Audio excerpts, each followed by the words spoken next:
Break के बाद आगे बढ़ेंगे। आगे बढ़ते हुए जो बड़ी खबर है वो पतंजलि से जुड़ी हुई है। मुश्किलें एक बार फिर से बढ़ती हुई नजर आ रही हैं। पतंजलि के मंजन में नॉनवेज मटेरियल होने का दावा करते हुए दिल्ली हाई कोर्ट में यतिन शर्मा नाम के शख्स ने याचिका लगा दी है। कोर्ट ने रामदेव से जवाब भी मांग लिया है। मामले की जो अगली सुनवाई है वो 28 नवंबर को होनी है। दरअसल दिव्य दंत मंजन नाम का जो मंजन है पतंजलि का, उसमें ग्रीन लेबल दिया गया है, यानी कि वेजिटेरियन उसे बताया गया है। जबकि इस याचिका में कहा गया है कि यहाँ इस मंजन में नॉन वेजिटेरियन तत्व पाए गए हैं, जिसको लेकर मुश्किलें बढ़ सकती हैं। और अब इन मुश्किलों के चलते अब 28 नवंबर सुनवाई की तारीख भी बताई गई है। दरअसल दिव्य दंत मंजन में नॉन वेज मटीरियल होने के दावे के बाद यहाँ जवाब अब पतंजलि को देना होगा। साथ ही साथ चूंकि बाबा रामदेव इससे जुड़े हुए हैं तो मुश्किलें अब उनकी भी बढ़ती हुई नजर आ रही हैं। दिल्ली हाई कोर्ट में यतिन शर्मा नाम के इस शख्स ने याचिका लगाई है और उनका कहना यह है कि भावनाएं आहत करने का काम पतंजलि ब्रांड ने किया है। नॉन वेज मटेरियल होने की बात इसमें कही गई है। अगर आप दिव्य दंत मंजन में इंग्रेडिएंट्स को देखेंगे, जो आप इस वक्त फोटोग्राफ में भी देख रहे हैं टीवी स्क्रीन पर, समुद्र फेन नाम का इसमें एक इंग्रेडिएंट है जिसे कटल फिश कहते हैं और ये मंजन में इस्तेमाल होता है। एडवोकेट यतिन शर्मा ने यह भी बताया कि नॉन वेजिटेरियन पदार्थ के इस्तेमाल के बावजूद उस प्रोडक्ट पर ग्रीन यानी कि वेजिटेरियन लेबल दिया गया है। इस पर कोर्ट ने पतंजलि आयुर्वेद और बाबा रामदेव को नोटिस का जारी कर जवाब मांग लिया है। जस्टिस संजीव नरूला ने केंद्र सरकार और पतंजलि की दिव्य फार्मेसी को भी नोटिस जारी किया है जो ये प्रोडक्ट बनाती है। मामले की अगली सुनवाई 28 नवंबर को होनी है। याचिकाकर्ता यतिन शर्मा ने दावा किया है कि योग गुरु बाबा रामदेव ने खुद ही एक वीडियो में स्वीकार किया कि उनके इस प्रोडक्ट में कटल फिश का इस्तेमाल किया जाता है। इसके बावजूद कंपनी गलत ब्रांडिंग कर रही है और मंजन को वेजिटेरियन बता रही है। कोर्ट को बताया गया कि याचिकाकर्ता और उसका पूरा परिवार दुखी है क्योंकि वो केवल वेजिटेरियन प्रोडक्ट्स का ही इस्तेमाल करते हैं। लेकिन जब से उन्हें पता चला कि दिव्य दंत मंजन में समुद्र फेन का इस्तेमाल किया गया है, उनकी भावनाएं काफ़ी ज़्यादा आहत हुई हैं और इसी के चलते उन्होंने लगा दी है कोर्ट में याचिका, जिस पर अब 28 नवंबर को सुनवाई की तारीख है।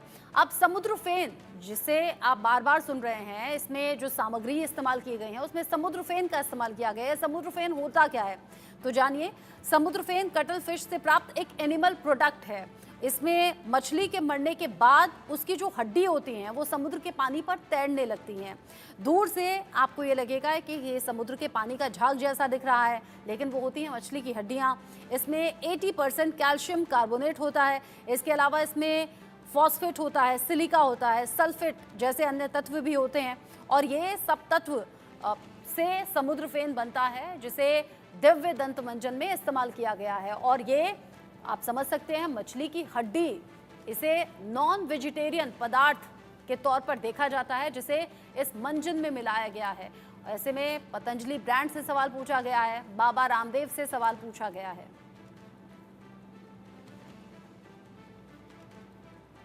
इस पर बात करेंगे। पद्मश्री वैद्य बालेंदु प्रकाश मेरे साथ में जुड़ गए हैं, आयुर्वेदाचार्य हैं, उनसे हम बात करेंगे क्योंकि पतंजलि ब्रांड को लेकर बहुत से सवाल और फिर यहाँ इंग्रेडिएंट्स पर भी सवाल हो रहे हैं। बालेंदु जी, बहुत शुक्रिया आप हमारे साथ में जुड़े और बहुत स्वागत भी आपका।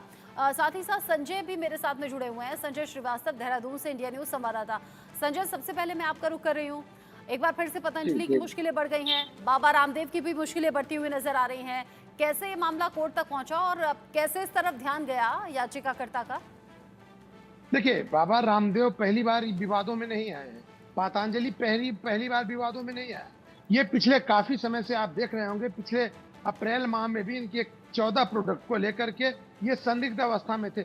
आज स्थिति ये बन गई है कि पतंजलि के हर प्रोडक्ट को लोग संदेह की नजर से देख रहे हैं। अगर हम दूसरी बात करते हैं, जिस प्रोडक्ट की आप बात कर रही हैं, जिस आप दिव्य दंत मंजन की बात कर रही हैं, उस मंजन में ये सबसे महत्वपूर्ण इस समय ये जानने की जरूरत है। अभी हम बालेंदु वैद्य जी साहब से ये भी यही पूछेंगे, किस आधार पे संदिग्ध की स्थिति में पतंजलि है या जिन्होंने इनको लाइसेंस के लिए परमिशन दिया।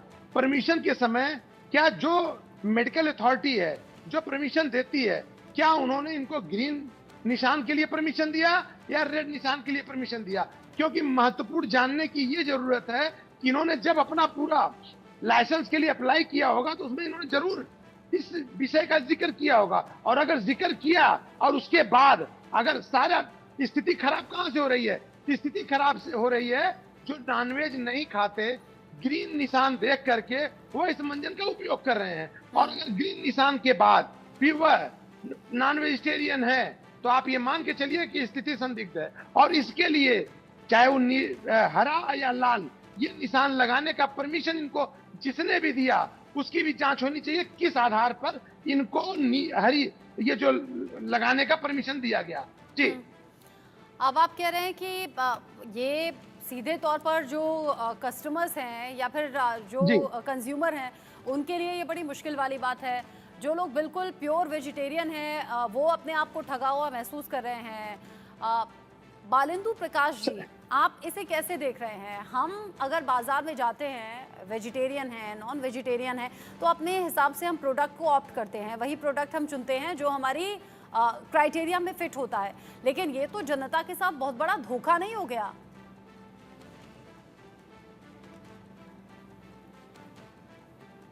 देखिए, आयुर्वेद में जब औषधि बनती है तो एक जीवक नाम के ऋषि ने बोला है, ना नौषधि भूतम जगत किंचित, कि संसार में ऐसी कोई भी चीज नहीं है जिसके अंदर औषधि गुण नहीं। और मैं एक वैद्य हूँ, दवा बनाता हूँ, तो 3 चीजें इस्तेमाल होती हैं। कुछ होती हैं प्लांट बेस्ड, कुछ होती है एनिमल बेस्ड और कुछ होती है मिनरल बेस्ड। अब जैसे गाय का दूध है, ये एनिमल्स में से आ रहा है। अब हम दूध को वेजिटेरियन बोलेंगे कि नॉन वेज बोलेंगे? तो नॉन वेज में अमूमन ये माना जाता है कि जहाँ पर कोई हत्या हुई है, किसी को मार के निकाला गया है। अब मोती हम इस्तेमाल होता है, मोती सीप के अंदर होता है। सीप का कीड़ा जब तक जिंदा रहता है तब तक तो वो सीप है, उसके बाद जो चली जाती है तो सीप। तो समुद्र में पैदा होने वाले मोती का शंख, ये सब चीजें आयुर्वेद की दवाइयों में इस्तेमाल होते हैं। अब शंख में से जब कीड़ा निकल गया, उसका जो खोल है, क्या आप उसे नॉन वेज बोलेंगे कि वेज बोलेंगे? हम उसे बोलेंगे जानता मूल का है, पर इसमें कोई भी जानवर को मारा नहीं गया। जैसे गाय को मारते नहीं है, मक्खन भी है, तो एक बहुत बड़ी बहस हो जाएगी। अभी बात हमारी दवा में समुद्र फेन चलता है, और समुद्र फेन कैटल फिश जब वह अपने आप को प्राप्त होती है, समुद्र में तैरती है, समुद्र के पानी से थपेड़े खा के हल्की हो जाती है, इस्तेमाल होती है। अब इशू जब लाइसेंसिंग अथॉरिटी ने वेज और नॉन के हिसाब से दिया, तो अगर उन्होंने इसे वेज में डाला है तो मैं समझ सकता हूँ लोग वेजिटेरियन है, उनकी धार्मिक भावनाएं आहत होती हैं।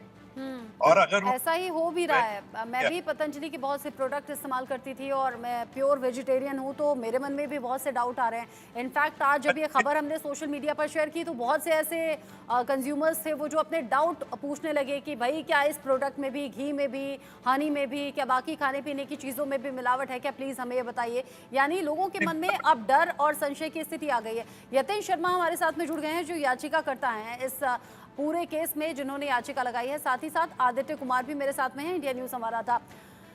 यतिन जी, आप